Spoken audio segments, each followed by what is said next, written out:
Certo dia, eu atendi um paciente que veio a falecer. O motivo do óbito foi atropelamento por cavalo. E o paciente estava voltando do trabalho de moto quando um cavalo cruzou a estrada e atropelou ele.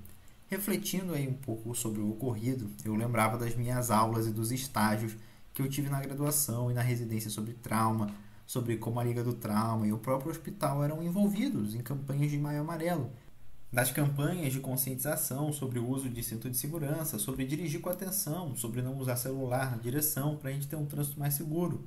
Atenção pela vida, dizia a campanha do Maio Amarelo de 2014. Seja você a mudança, dizia a campanha de 2015. Pelo visto, essas campanhas não estão chegando nos cavalos que cruzam as rodovias. Falando sério, o politrauma, principalmente o que ocorre em acidentes de trânsito, são um grande de um problema para o SUS. Esses pacientes acidentados, em sua maioria, vão parar em algum serviço público e só depois, se o paciente tiver convênio, ele é transferido para a rede privada. São raros os casos que já vão direto para o privado. E muitas das vezes, quando eles vão, eles já receberam muito do atendimento inicial, que é necessário, né, no próprio SUS. E esses pacientes consomem muitos recursos, sejam eles tecnológicos, medicamentos, insumos ou mesmo recursos humanos. Internações desses pacientes são prolongadas, muitas vezes precisando de cirurgias, e a recuperação completa pode demorar meses ou anos, sem contar as mortes. Isso causa uma sobrecarga gigantesca no SUS, e parte da superlotação dos prontos-socorros e das UTIs é devido ao paciente politraumatizado.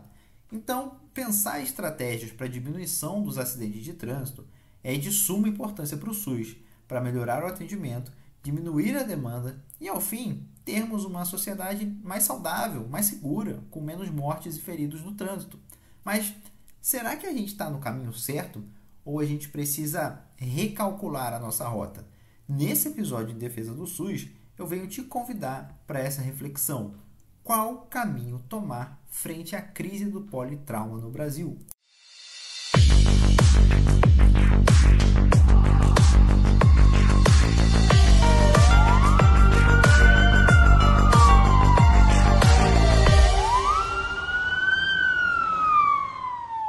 Em março de 2010, a Assembleia Geral das Nações Unidas editou uma resolução definindo o período de 2011 a 2020 como a primeira década de ação pela segurança no trânsito. O objetivo era simples: conscientizar os países a adotar medidas concretas para reduzir o número de mortalidades no trânsito. Naquela época, em 2009, foi constatado que cerca de 1,3 milhão de mortes por acidentes no trânsito ocorriam ao redor do mundo, contando também com 50 milhões de feridos com sequelas, 38 feridos para cada morto. A meta definida pela ONU era audaciosa: reduzir em 50% a mortalidade até o final da década. Na época, o Brasil era o quinto país com mais mortes de trânsito no mundo, 40 mil mortes e 300 mil feridos anuais, 7,5 feridos para cada morte. Então, frente a esse cenário de guerra por morte no trânsito, políticas públicas e campanhas de conscientização foram lançadas. Não à toa, o Maio Amarelo surge em 2014 como parte do arsenal para combater as mortes e os acidentes do trânsito. Se você procurar o site do Observatório Nacional de Segurança Viária, criador da campanha do Maio Amarelo, vai encontrar lá o objetivo da campanha: chamar a atenção da sociedade para o alto índice de mortos e feridos no trânsito. Mas eu fico na dúvida se a gente está chamando atenção para a coisa certa. Eu acredito que não, e eu vou te explicar o porquê. Em 2023, o IPEA, Instituto de Pesquisa Econômica Aplicada, lançou a nota técnica do balanço da primeira década de ação pela segurança no trânsito no Brasil e as perspectivas para a segunda década. Um documento muito interessante que mostra como que o Brasil se comportou nessa tal década de ação pela segurança no trânsito, proposto pela ONU.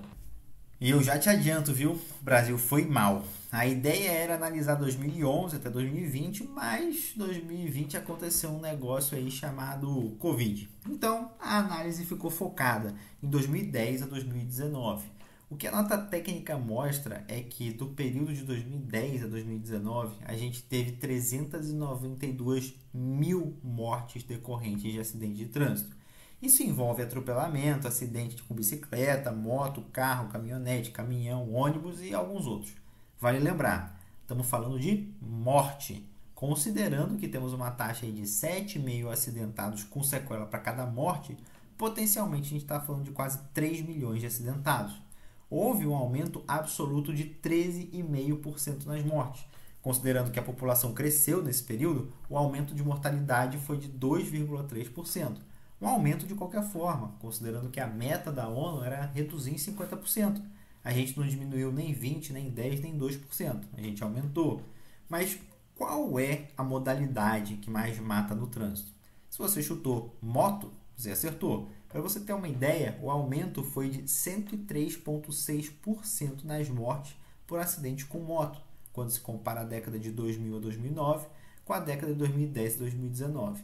Houve um aumento também de 27% em mortes decorrentes de acidentes com carros e 23% com caminhão. Quem diminuiu foram as mortes por atropelamento de pedestre e uma categoria chamada de outros. No período de 2010 a 2019, 30% de todas as mortes de acidentes de trânsito foram por moto, 120 mil mortes. Na década anterior, elas representavam só 17% das mortes totais. E quem é que está morrendo nesses acidentes? A resposta é um tanto alarmante. 36% das vítimas fatais têm de 0 a 30 anos. 76% das mortes ocorrem em pessoas de 0 até 50 anos. Vamos refletir um pouquinho sobre esses dados?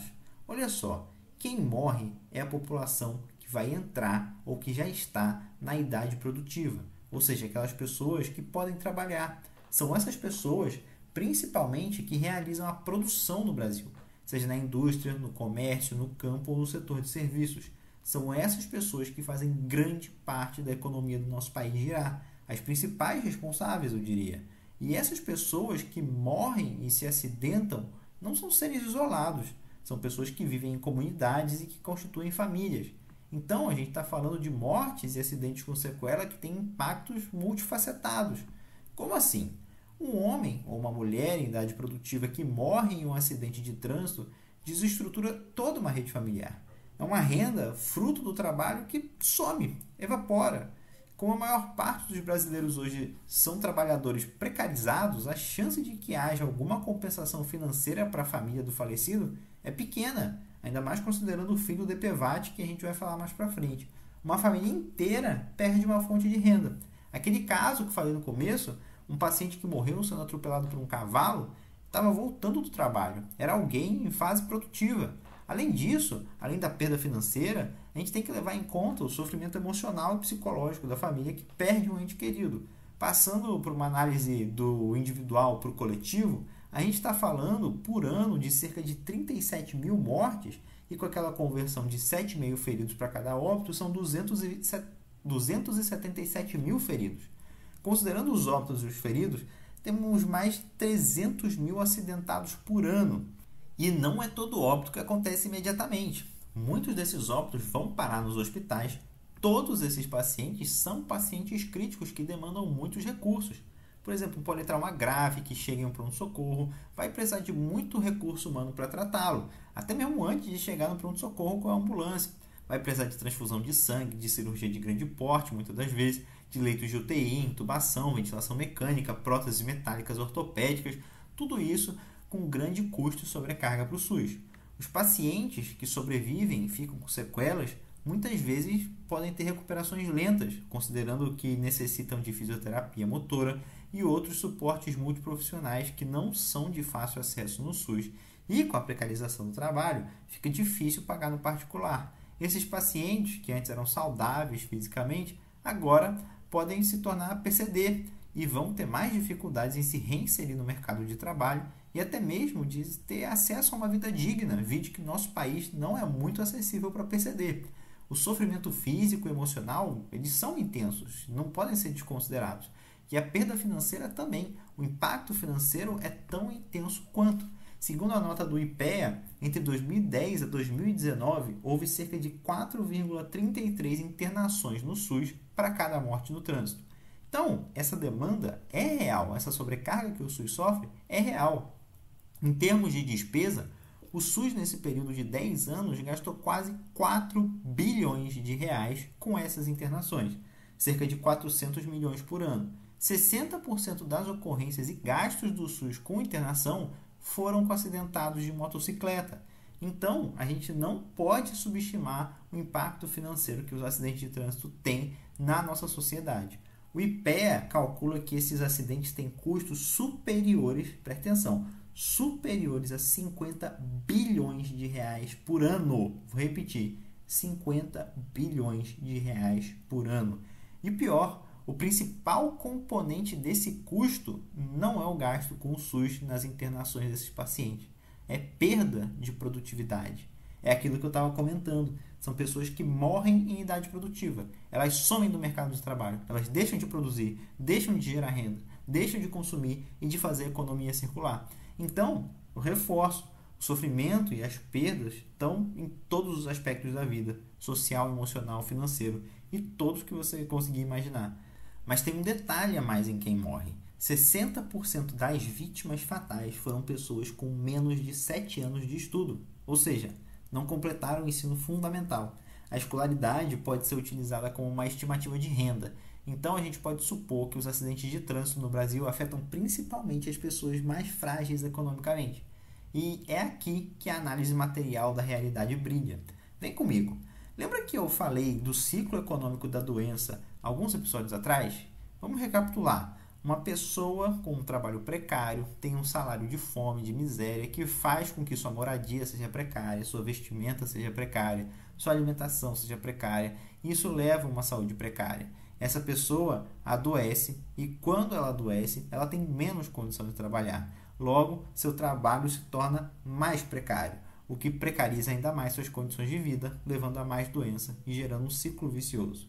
Então, quem são essas pessoas que estão se acidentando? São trabalhadores pobres que trabalham em serviços precários com condições de vida precárias. Muitos desses trabalhadores não têm segurança alimentar, almoçam sem saber se vão jantar. Muitos deles trabalham em aplicativos com jornadas de trabalho que podem chegar a 14 horas diárias, sem nenhum direito, sem nenhuma garantia social. Trabalham em cima de motos ou em carros e com risco de se acidentar, fazendo Uber, fazendo iFood, trabalhando cansados, exaustos, às vezes com burnout. Às vezes nem trabalham efetivamente nas motos, mas a moto é o meio de transporte entre a casa e o trabalho. E aí o trabalhador tem uma escala 6x1, exaustiva, dirigindo cansado, estressado, aumentando o risco. Além disso, se as condições financeiras desse trabalhador, que está tendo que decidir se vai gastar o dinheiro no almoço ou na janta, se essas condições financeiras já são críticas, qual a garantia que ele vai ter um carro ou uma moto em condições ideais de segurança? O que a gente andando por aí em carros precários, com luzes queimadas, pneus carecas, com freios derrapando, carros antigos antes da obrigatoriedade do freio ABS ou do airbag, carros sem revisão. O que a gente tem também, e isso é um fato que consta na nota do IPEA, é que a frota de motocicletas aumentou e muito.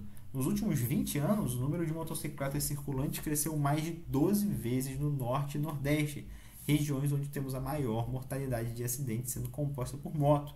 Mas no Brasil inteiro a gente teve um aumento de 8 vezes da frota de moto. E por que isso? Bem, porque, primeiro, a gente tem um país de um tamanho continental, que ao invés de ser conectado por trens, metrô, VLT, transporte público de qualidade, a escolha foi pela malha rodoviária. Segundo, que a moto é mais barata, principalmente a moto de baixa cilindrada, que oferece menos proteção. Então, um grande problema é de ordem material. Quando eu falo de moto, pode ser que venha na sua cabeça a ideia de uma São Paulo, um Rio de Janeiro cheio de motoboy, fazendo corrida por aplicativo, cortando carro, cruzando um monte de carro, tentando chegar no destino com pressa para poder bater meta diária e dirigindo já há mais de 9 horas. Mas a minha mudança para o Sergipe me fez perceber uma outra realidade. A maior parte das mortes em acidentes é de moto. E a maior parte dos acidentes de moto ocorre na região norte e nordeste. O que se passa aqui é que existem muitos povoados e cidades pequenas que não têm oportunidade de trabalho para suas populações. Nem mesmo os serviços estão presentes nesses locais, como escolas, hospitais, supermercados. E como não tem transporte público, sobra a moto como meio de se locomover entre esses lugares. Só que essas regiões são conectadas por estradas estaduais e municipais extremamente precárias, sem sinalização, esburacadas, não duplicadas, cheias de mato alto, com um monte de animal cruzando a pista, sem fiscalização e muitas vezes estradas de terra sem asfalto. Não é incomum, quando eu vou trabalhar, além da quantidade absurda de bicho atropelado na estrada, eu ter que ultrapassar umas 6, 7 motos agrupadas e às vezes as motos com mais de um passageiro, pois esse é o meio de transporte que essas pessoas têm. Então, existe uma realidade do acidente de trânsito que vai além do cinto de segurança, do capacete e da responsabilidade individual. A realidade é dada pelas condições materiais, tanto do indivíduo em cima da moto, quanto a realidade do país e a infraestrutura de transporte. Já posso adiantar um pouco da conclusão, mas se a gente tivesse transporte público de qualidade, trens, metrôs ou mesmo uma rede de ônibus públicos bem estruturada, grande parte dessa população que se desloca de cidade a cidade, de povoado a povoado, de moto, faria de outra forma, de ônibus, por exemplo, saindo de cima da moto, estando dentro de um transporte coletivo que é mais seguro. Um outro dado interessante que a gente vai encontrar, tanto na nota do IPEA, quanto nas matérias de jornais e campanhas de Maio Amarelo, são os dados provenientes da Polícia Rodoviária Federal. A PRF é uma fonte importante de dados para a gente entender parte da realidade dos acidentes de trânsito. Mas repara bem, eu disse parte dos acidentes. A PRF é responsável pela fiscalização e controle do trânsito em rodovias federais em todo o país. Então, é de se esperar que os dados sejam referentes a uma vasta área geográfica, de norte a sul, de leste a oeste do país. Segundo a PRF, a falta de atenção ou reação de motoristas, motociclistas e pedestres se destaca como principal ocorrência de acidentes. A PRF acusa essa falta de atenção como responsável por 36,6% das ocorrências de acidentes. As outras duas ocorrências que configuram no top 3 são desobediência das regras, que configura 14,4% dos casos, e excesso de velocidade, 9,8% do total. Lembra do que eu falei sobre as condições de estresse, burnout, exaustão? Elas podem muito bem estar ligadas à falta de atenção, por exemplo. Um dado interessante da gente analisar também é o tipo de ocorrência e o número de mortes que decorrem dessas ocorrências. Por exemplo, a PRF estima que 12,8% dos acidentes são de colisão frontal. Só que apesar de ser só 12,8% dos acidentes, corresponde a quase 40% das mortes. A colisão traseira é 26,5% dos acidentes, só que é 8,8% das mortes. A colisão traseira está muito associada à falta de atenção. A colisão frontal, apesar do fator atenção ser importante, está mais associado com uma questão fundamental, que é a falta de duplicação de vias. A colisão frontal só é possível em uma rodovia que não tem mureta entre as mãos da pista e que não seja duplicada. Eu sempre gosto de falar, airbag, capacete, cinto de segurança não vai salvar sua vida quando tu tentar ultrapassar um carro e der de frente com um caminhão. E a gente deve levar em conta também as condições da via e dos veículos envolvidos, né? Porque pista não duplicada já é um fato esperado, mas também tem os buracos, que às vezes o acidente ocorre porque o carro de uma via foi tentar desviar de uma cratera na pista e bateu no outro que estava vindo. Tem a questão da iluminação e a sinalização da pista. Tem a questão das lanternas e sinalização dos veículos, está funcionando ou não. Tem muita coisa envolvida. E aí eu quero chamar a atenção para o seguinte, porque segundo a PRF, as 10 principais causas de acidente em trânsito são o seguinte, ó. Falta de atenção, desobediência das regras, excesso de velocidade, álcool e drogas, condições do veículo, animais na pista, condições e geometria da via, ultrapassagem indevida, tempo ruim, problemas de saúde do condutor. Quando eu vi essa lista, eu confesso que eu fiquei um tanto intrigado e as coisas começaram a fazer mais sentido para mim. A PRF traz um dado que eu creio que possa ser enviesado, mas é o dado que fornece a base para as campanhas como o Maio Amarelo. Se você perceber, 6 desses top 10 são referentes a condições do indivíduo, sendo que com os dados da PRF, essas 6 condições individuais, elas representam 68,3% de todas as causas de acidentes em rodovias federais.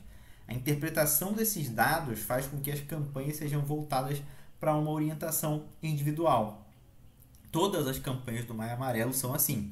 2014, atenção pela vida. 2015, seja você a mudança. 2016, eu sou mais um por um trânsito mais humano. 2017, minha escolha faz a diferença. Essa aqui fazia uma alusão à escolha de usar ou não celular enquanto dirige, uma coisa cada vez mais complexa com todos os aplicativos e telas dentro do carro. 2018, nós somos o trânsito, uma campanha voltada para a proteção do ciclista. 2019, no trânsito o sentido é a vida. 2020, perceba o risco, proteja a vida. 2021, respeito e responsabilidade. 2022, juntos salvamos vidas. 2023, no trânsito, escolha a vida. 2024, paz no trânsito começa por você. E 2025, mobilidade humana, responsabilidade humana. Veja, minha gente, nada disso toca as questões estruturais que permitem o acontecimento dos acidentes. E isso se reflete na mídia também. Por exemplo, uma matéria de 2023 no jornal Metrópolis, falando sobre a situação trágica das mortes do trânsito no país, quando aborda as dicas essenciais para evitar óbitos e acidentes, coloca o seguinte: use sempre cinto de segurança, respeitar a velocidade, não usar o celular enquanto dirige, fazer manutenção do veículo, manter a distância segura do carro da frente, mãos sempre ao volante, dirigir com máxima atenção, cuidado ao fazer ultrapassagem, não dirigir caso esteja sem condições físicas ou emocionais. Vocês percebem como que essa ideologia individualizante, associada a uma fonte de dados enviesada, fortalece essa ideia de culpa e responsabilidade individual sobre as mortes no trânsito e não considera as condições estruturais e materiais da realidade do trânsito brasileiro? De novo, uma das dicas é manutenção do veículo. Como se a população não tem dinheiro nem para pagar a conta de luz? Lembra que eu falei no episódio sobre o que é ter saúde? Que 77% das famílias brasileiras estavam endividadas e grande parte desse endividamento era para pagar a conta de água, luz e mercado? Como evitar dirigir sem condições físicas adequadas, condições físicas ou emocionais adequadas, se a gente vive num país recordista em depressão, ansiedade, burnout, afastamento por questão de saúde mental, um país que não dá esse suporte físico ou emocional para os seus próprios cidadãos? E por que eu falo que esses dados são enviesados? Porque esses dados são somente referentes a rodovias federais sob vigilância da PRF. Aquela galera que anda de moto entre povoados, entre cidades pequenas, que eu comentei lá no início do vídeo, aquele cara que foi atropelado por um cavalo, eles não andam em rodovias federais, são rodovias municipais e estaduais. A PRF não tem responsabilidade sobre essas áreas e nem mesmo faz cobertura de todas as rodovias federais. Olha só esses dados. O Brasil tem 246 rodovias federais, são 115 mil quilômetros. A gente estima que a gente tem cerca de 200 mil quilômetros de rodovias estaduais, é quase o dobro. E estima-se que o número de rodovias municipais, na verdade não estima-se, é quase impossível de estimar, porque deve ser um número aí na casa das dezenas de milhares. Segundo o CNT, o Brasil tem cerca de 1,7 milhão de quilômetros de vias, né? Então são 115 mil quilômetros de rodovias federais, 200 mil de rodovias estaduais, a gente tem mais de 1 milhão de quilômetros de vias municipais. Todos desses 1,7 milhões de quilômetros, só 12% são asfaltadas. Você está entendendo? 12% das vias são asfaltadas. As rodovias não federais, ou seja, as estaduais, as municipais, são a maioria da malha rodoviária do país. Quase a totalidade não é pavimentada e de baixa qualidade. Da malha federal, só 12% duplicada. Então, daqueles 115 mil quilômetros de rodovias federais, só 13,8 mil quilômetros são duplicados, sendo que a maior parte se concentra na região sudeste. Das rodovias estaduais, daqueles 200 mil quilômetros, só cerca de 7%, ou seja, 14 mil quilômetros são duplicados, concentrando-se novamente no sudeste e agora no sul. Das rodovias municipais, as duplicadas são extremamente raras e a estimativa é de que menos de 1.000 quilômetros, de mais de 1 milhão, sejam duplicados. Então, juntando tudo, a expectativa é que menos de 2% de toda a malha rodoviária do país seja duplicada e menos de 7% é asfaltada. E quando a PRF vai gerar o dado dela, ela está olhando para que tipo de rodovia. É de se esperar que as características de acidente de trânsito em uma via duplicada, asfaltada e sinalizada sejam diferentes das características de uma via não duplicada, não asfaltada e não sinalizada. A questão que eu quero trazer aqui para a gente refletir é a seguinte: a gente está dando um foco muito intenso na questão da responsabilidade individual, sendo que em nenhum lugar do mundo nunca se teve nenhuma mudança estrutural de nada quando a aposta era em mudanças individuais. São necessárias mudanças estruturais, mudanças concretas e não mudanças de costumes. Não que a educação e a conscientização deva ser ignorada, mas ela não é o todo, ela é parte. Por exemplo, hoje, para uma empresa vender carro, é obrigatório ter airbag, freio ABS e cinto de segurança. Cinto de segurança não era obrigatório antigamente.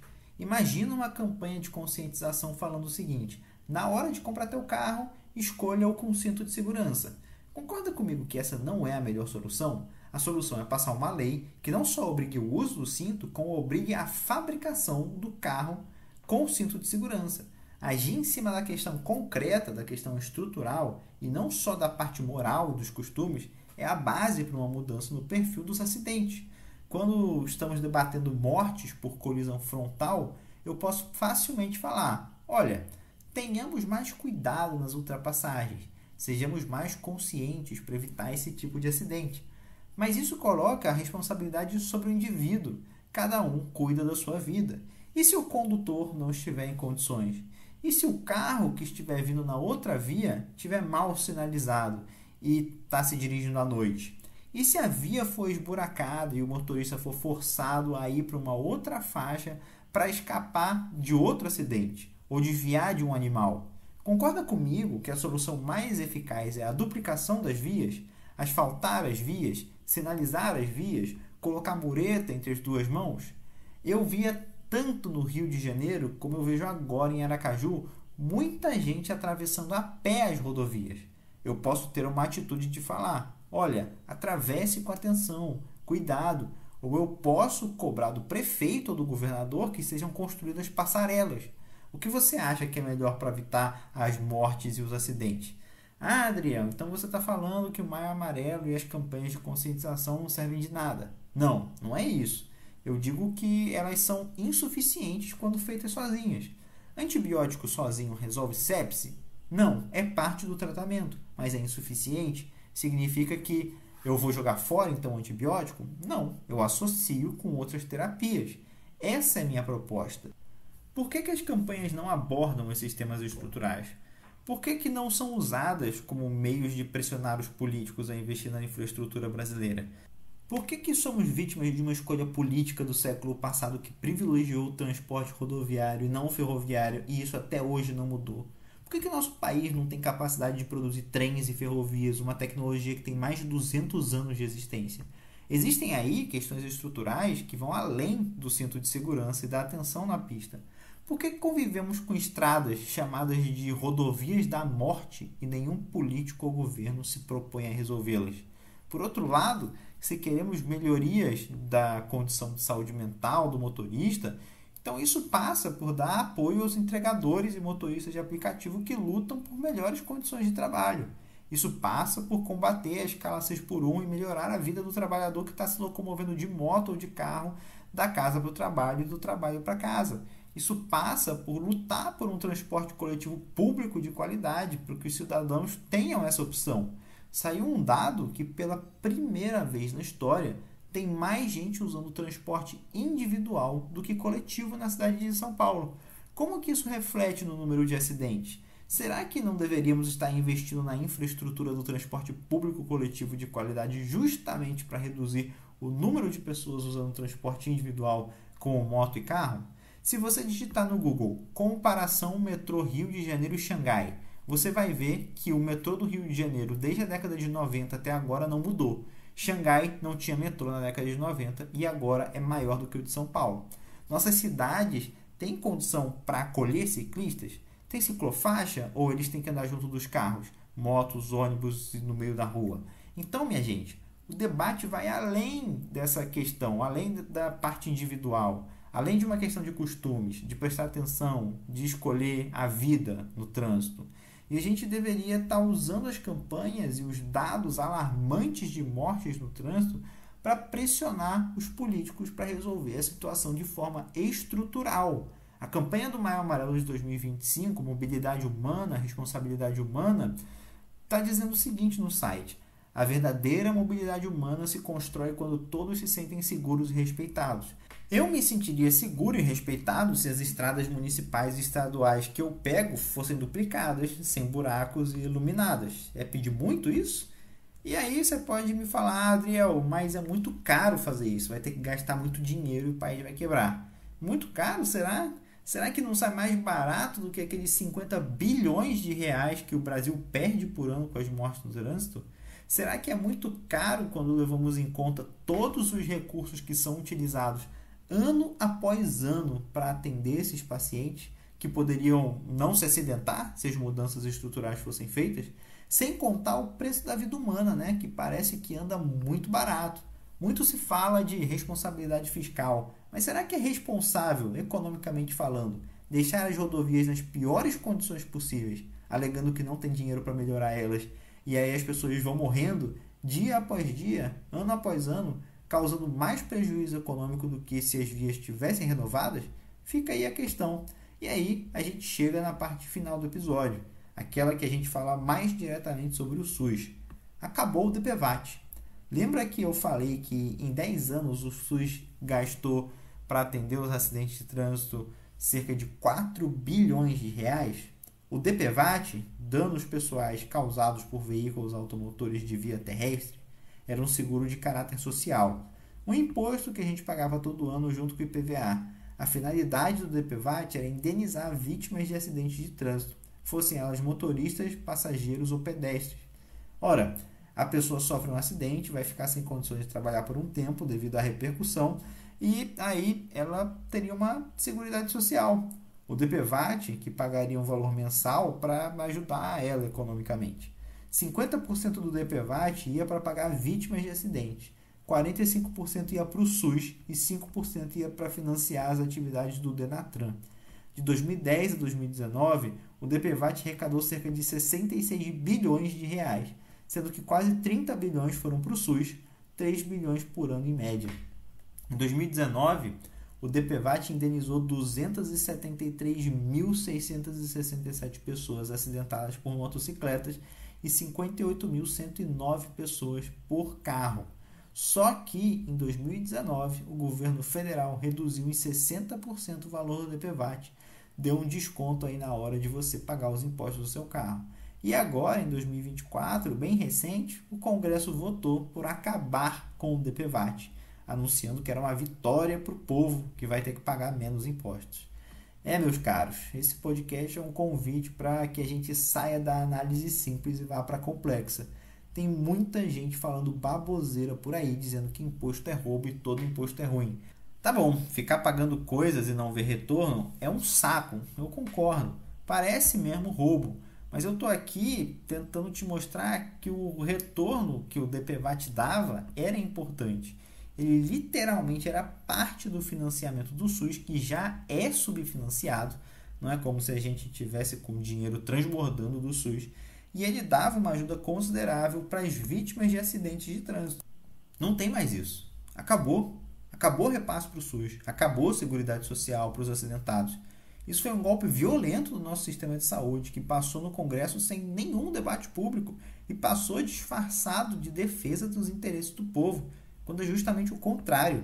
Aquela senhora idosa que não tem carro, que nunca pagou um DPVAT na vida e foi atropelada por um motorista que não prestou atenção, ela se beneficiava desse imposto, tanto na hora de ser atendida pelo SUS, seja no SAMU ou na UPA, quanto na hora de receber uma indenização. Não tem mais nada disso. Sumiu. Bem, caros ouvintes, eu espero que tenha ficado claro aqui o propósito desse episódio. Sendo emergencista, eu gostaria de um futuro onde o pronto-socorro não sofra de superlotação, onde doenças de emergência, como o politrauma, os acidentes de trânsito, possam ser evitadas ao máximo. Mas essa mudança de paradigma não vai ocorrer se continuarmos focando pura e simplesmente na questão individual e comportamental. A gente precisa usar esses momentos de conscientização, onde as pessoas estão prestando mais atenção na questão de acidente de trânsito, para demandar melhorias estruturais, melhorar as rodovias, construir ciclofaixas, construir passarelas, aumentar a fiscalização, e nada disso vai acontecer sem pressão política. O pronto-socorro só vai ter alívio se a gente partir para uma disputa política que entenda as bases materiais que geram as doenças que lotam o nosso sistema de saúde.